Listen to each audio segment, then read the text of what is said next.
Okay, moving into week 7 here, guidepost for week 7. We're looking back at kind of where we've been. And one of the things that we've been discovering is that the metaphor of being on a pilgrimage makes sense. We're traveling together.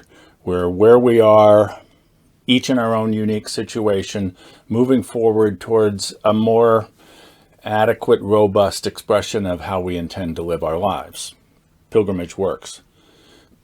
And thus the questions, oh, hey, where are you from? Where are you going? It makes sense for the purposes of that metaphor. But trying to figure out, metaphorically, applying it to the situation that we're in as we gather together in the Zoom room, where we're going to say, okay, here's where I'm coming from at the moment, and here's what I'm moving towards.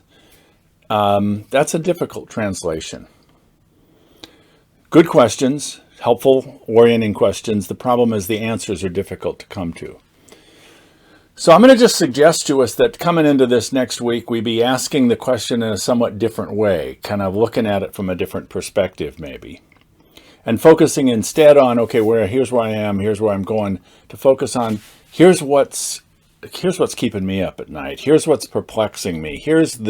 Of all of the problems that I have arising in my life, this is the one that's kind of got me stuck or disturbed or energized or aggravated, or this is the one that I'm chewing on.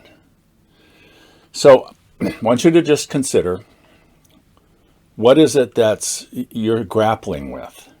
And seeing that as a place to say, or from which to say, okay, here's where I am in this, and I'm looking to be able to get someplace else. What is that? So focusing primarily on what are the perplexing problems? What is the greatest source of anxiety in my life now?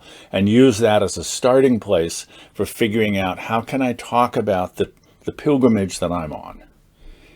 Okay, so that's what we're going to do this coming Sunday evening. Hope you can join us.